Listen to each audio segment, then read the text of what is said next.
Alors, une partie. On va parler un peu de l'Algérie. Ensuite, on va parler un peu de ta vie quotidienne, la passion personnelle, etc.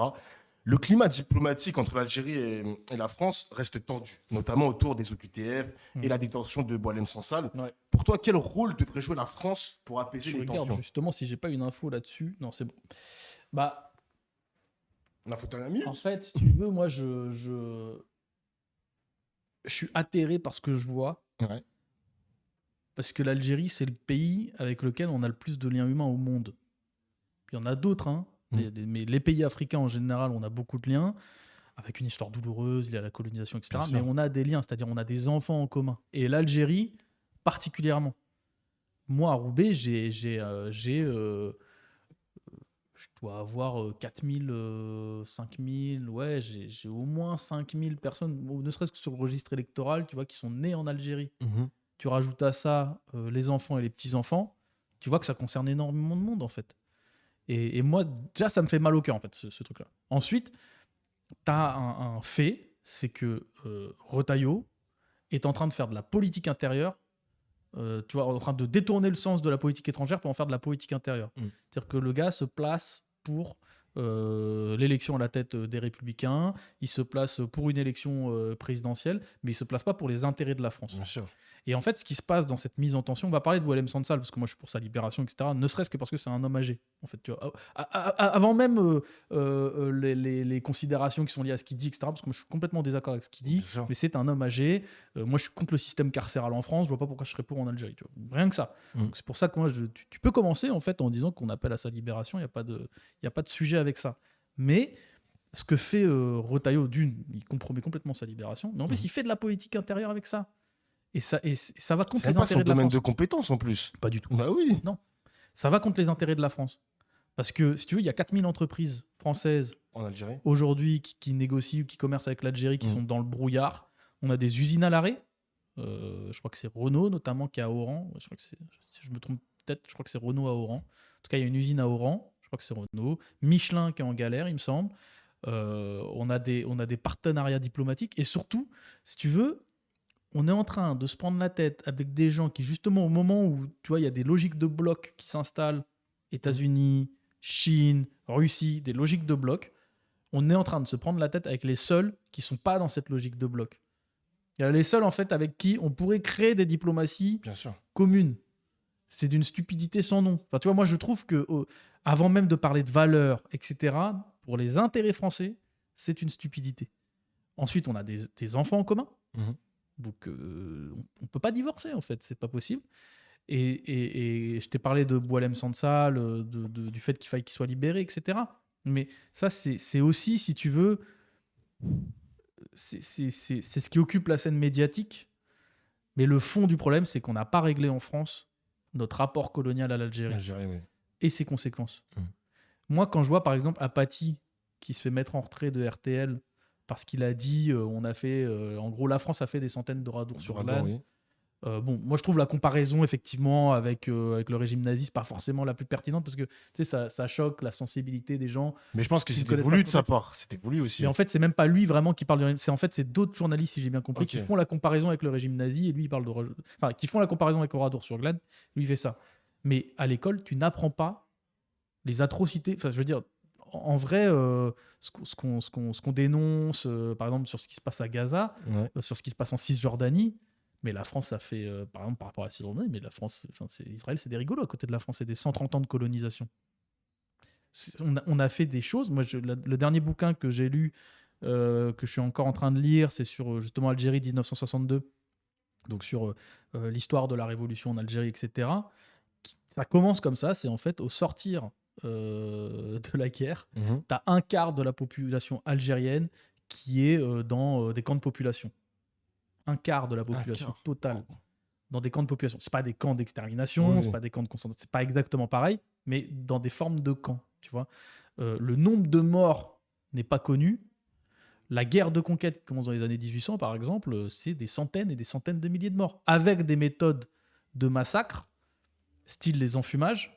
C'est-à-dire, en fait, les Algériens étaient parqués dans des grottes, ils étaient dans des grottes, et en fait, les Français enfumaient de manière à tuer au gaz les Algériens dans les grottes, et les résistants ou les combattants ou les civils.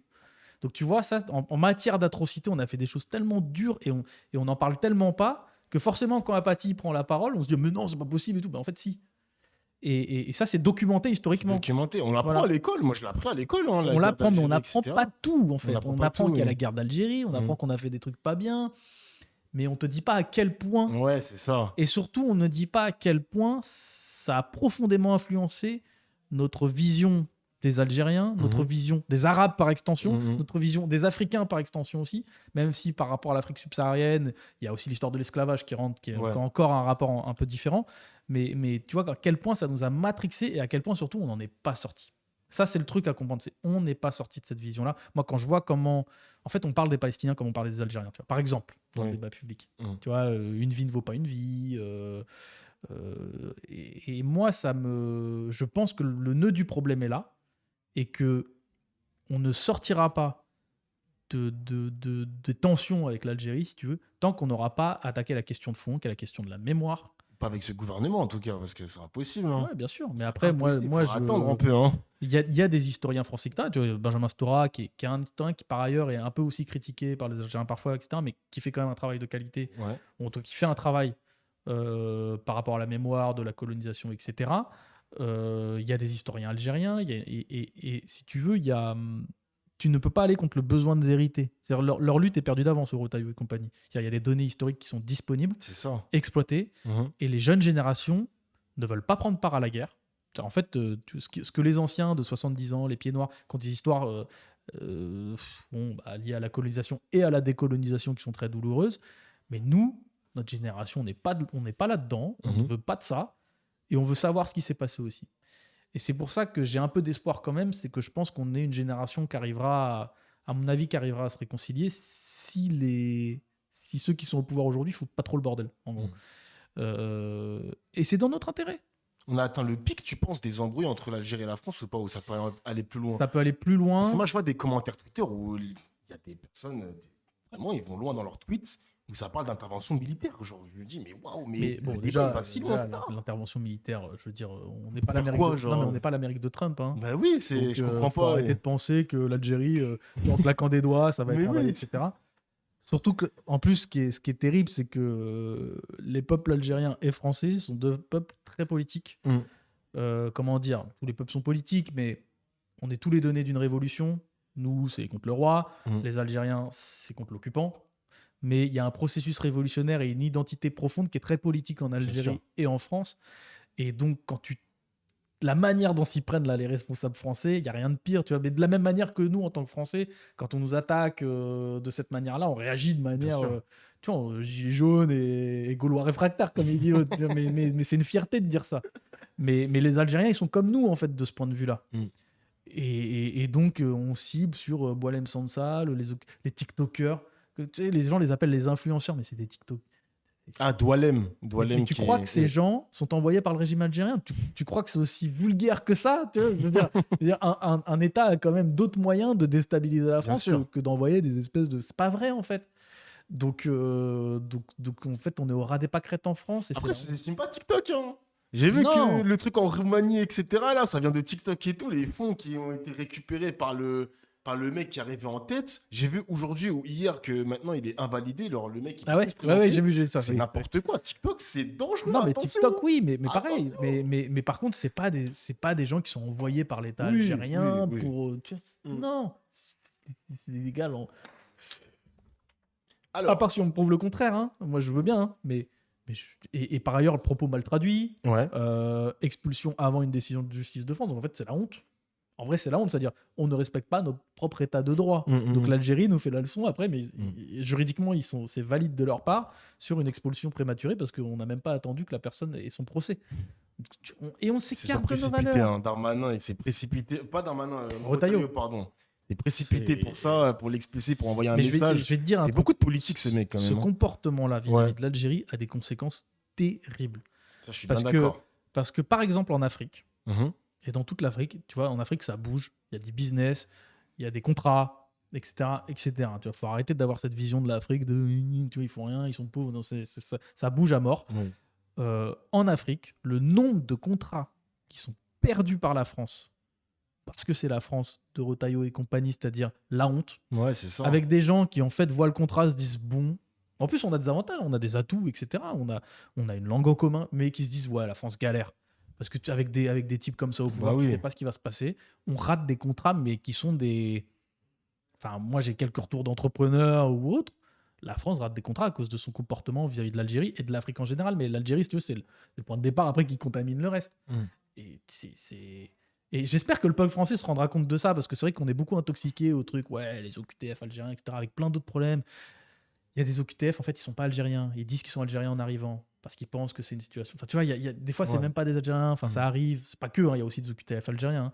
Mais donc, en fait, on n'est pas fin dans notre manière d'aborder le problème, on n'est pas intelligent. Enfin, bon, pas moi, je sais pas, mais le gouvernement est vraiment pas intelligent. Macron essaye un peu de redresser le tir là. Il a compris qu'il y avait un souci et qu'on pouvait pas rester dans ce blocage Ouais. parce qu'on a trop de liens en fait. On n'a pas intérêt à ça. On a trop de liens. On n'y a pas intérêt. Notre peuple n'a pas intérêt à ce blocage-là. Et y compris sur des trucs, par exemple, en matière de coopération et de lutte contre le terrorisme. Je veux dire, l'Algérie a aussi une histoire du terrorisme, tu Oui. vois, et en matière de coopération, les services de renseignement algériens, avec les services de renseignement français, il y a des choses à faire vis-à-vis de la lutte contre le terrorisme. Et en fait, on est en train de tout bloquer. Et moi, j'espère que le peuple français va se rendre compte à un moment que c'est pas du tout bon. C'est-à-dire, la relation entre la France et l'Algérie ne se limite pas aux OQTF. Voilà. Eh ben, belle parenthèse sur l'Algérie. J'espère que cette tension va baisser vraiment beaucoup. Bah ouais, Pour cette année, j'espère, quand parce même. que parce que- l'escalade, on y a... Ouais, c'est inquiétant quand même la situation. Et je te dis, on sait que appuyer sur la pédale Ouais, c'est d'accélérateur en France. C'est-à-dire, ça se passe mal. Allez, plus fort, plus loin, tu vois. Et puis, t'es rentré une fois dans le mur, 2 fois, 3 fois. On a vraiment des dirigeants qui sont pas bons. Le mandat de Macron en politique internationale, Ah oui, c'est une catastrophe. catastrophe. Hein. Et Toute vis-à-vis de l'Afrique, ouais, mais c'est... on est fait d'accord quand même- là-dessus. On se fait sortir de plusieurs pays. Oui, c'est ça. On dégrade considérablement nos relations. Enfin, bon, Le Sénégal, ils Change. ont dit prenez vos militaires, partez. Ouais, Enfin, c'est bon, une bref, catastrophe. changeons de sujet, ça m'énerve.